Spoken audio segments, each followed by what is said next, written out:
Hello students, welcome back to my YouTube channel. So student, my today's topic which I am going to discuss with you all is farming system.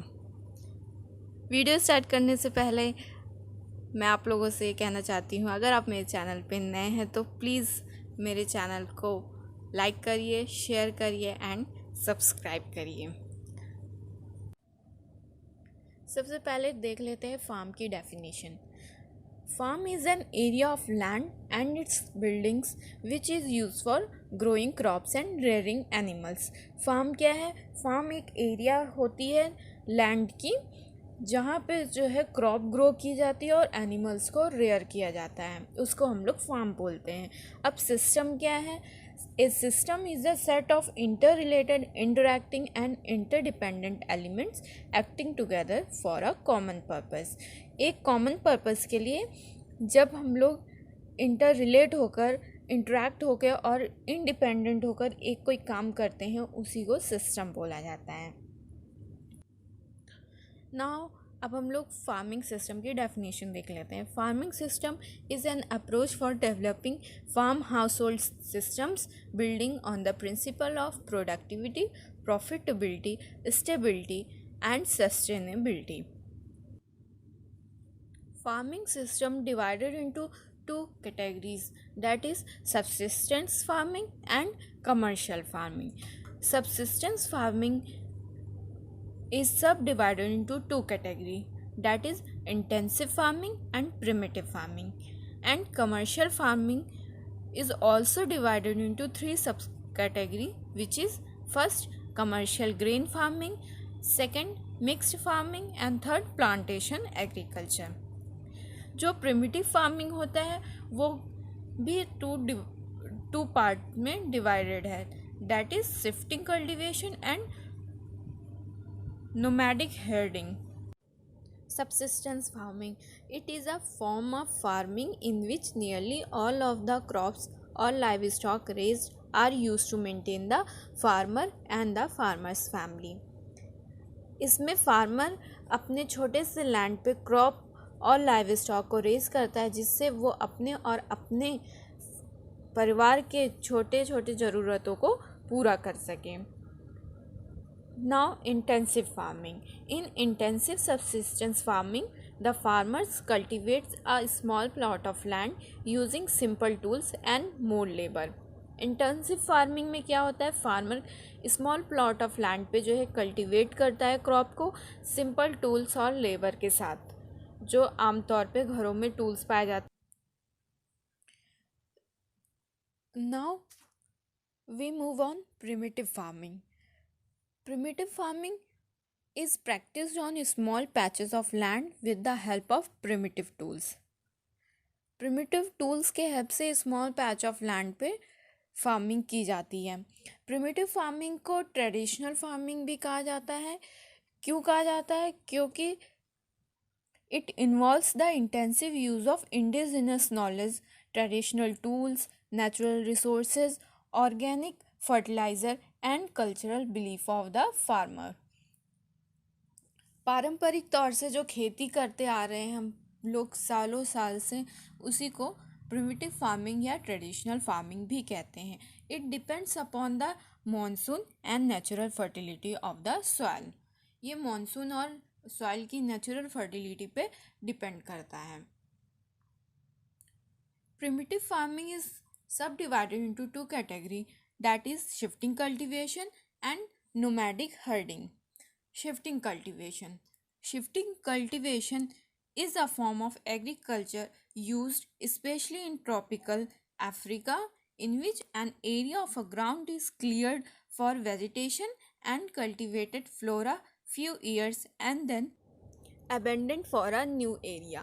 Shifting cultivation में क्या होता है? इसमें farmer अपने family के साथ one place to another place travel करता है in search of food. Farmer एक एरिया के लैंड पर क्रॉप ग्रो करता है, फिर कल्टीवेट करता है तब तक जब तक उस एरिया की या सॉइल की फर्टिलिटी लेवल डिस्ट्रॉय नहीं हो जाती। आफ्टर दैट वो उस लैंड को जला करके एक नए लैंड पे शिफ्ट कर जाता है। इस तरीके से फार्मर की ये प्रोसेस चलती रहती है, इसलिए शिफ्टिंग कल्टीवेशन को स्लैश एंड बर्न कल्टीवेशन भी कहते हैं। Second one is nomadic herding. It is a practice that entails moving from one place to another with cattle in search of pasture. इसमें क्या होता है, फार्मर जो है अपनी फैमिली और जानवरों के साथ, जानवर यानी कि गोट, शीप, बफेलो, काऊ जो कि फार्मर रखते हैं, उसके साथ ये area to area, one place to another place travel करते हैं in search of food and fodder. Nomadic herding, also known as nomadic pastoralism. Now we move on commercial farming. Commercial farming, in this type of farming, plant and livestock production is practiced with the intention of selling the product on the market. Commercial farming के में क्या होता है, इसमें farmer crop को grow करता है इस इंटेंशन के साथ कि उसको मार्केट में उस क्रॉप को बेचना है. कमर्शियल फार्मिंग को एग्री बिजनेस भी कहते हैं बिकॉज इसमें एग्रीकल्चर के प्रोडक्ट की बिजनेस की जाती है. Because of high level required in this, so it is a labour intensive technique. Commercially large scale पे जो फार्मिंग की जाती है उसी को कमर्शियल फार्मिंग कहते हैं, विच मीन्स क्रॉप को हेक्टेयर्स पर हेक्टेयर काफ़ी बड़े लैंड एरिया पे ग्रो किया जाता है, जिससे कि मार्केट में सेल करके उससे कुछ पैसे कमाए जा सकें. A lot of capital invested and a large scale of crop are grown in huge farms using modern technique, that is machinery, irrigation method and chemical fertilization. Commercial farming is subdivided into three categories. First one is commercial grain farming.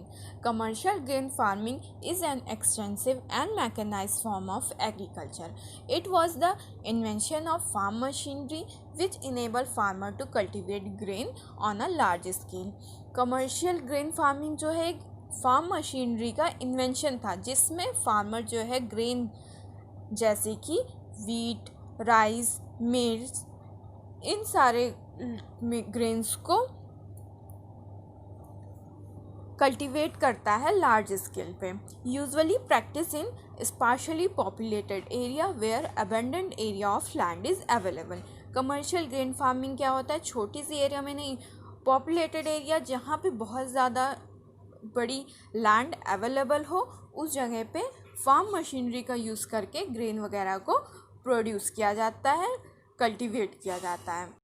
Second category is mixed farming. It is a type of farming which involves both the growing of crops and raising of the live stock. Mix farming में क्या होता है, farmer जो है एक land पे crop को भी ग्रो करता है और लाइव स्टॉक को भी रेज करता है, जिससे लाइव स्टॉक को वहाँ से फोडर मिल जाता है और जो लाइव स्टॉक से लाइक काऊ, बफेलो से जो काऊ डंग प्रोड्यूस होते हैं उनको एज अ फर्टिलाइज़र फार्मर अपने क्रॉप के लिए यूज़ करता है.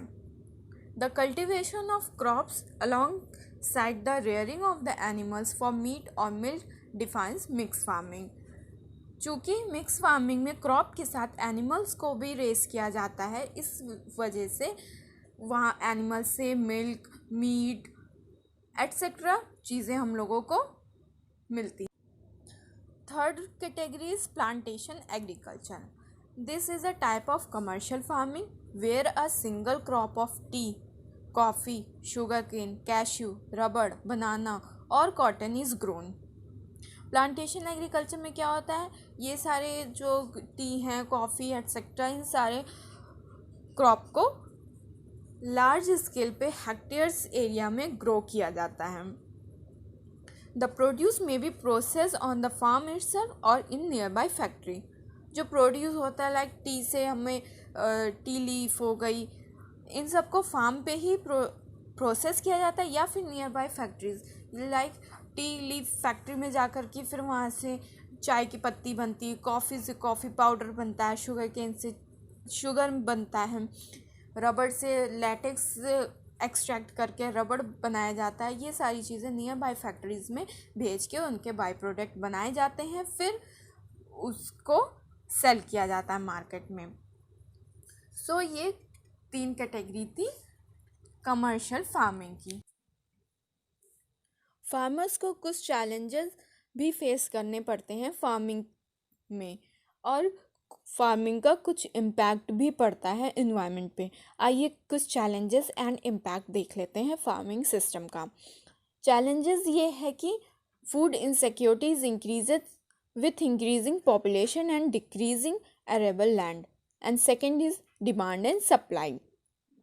जैसे जैसे पॉपुलेशन बढ़ती जा रही है वैसे वैसे लैंड कम होता जा रहा है। अब फार्मर के पास लैंड डिक्रीज होगा तो फिर फूड की इनसिक्योरिटी बढ़ती जाएगी। इन्वायरमेंट पे फार्मिंग सिस्टम का इम्पैक्ट क्या पड़ता है, ये है कि depletion of nutrient. During farming farmers को न्यूट्रिएंट प्रॉब्लम फेस करना पड़ता है, बिकॉज एक ही लैंड पे year after year crop grow करने से न्यूट्रिएंट डिप्लीट हो जाता है, इसलिए केमिकल फर्टिलाइजर यूज़ करना पड़ता है। Second impact is deforestation and third one is soil erosion. तो फार्मिंग करने में फार्मर को कुछ चैलेंजेस भी फेस करने पड़ते हैं, और ये depletion of nutrient, deforestation, soil erosion etcetera, ये सारी चीज़ों के वजह से इन्वायरमेंट पे कुछ असर भी पड़ता है। सो आई होप आप लोगों को फार्मिंग सिस्टम अच्छे से समझ आया होगा। एंड में आई ओनली वांट टू से please like, share and subscribe my channel. Thank you.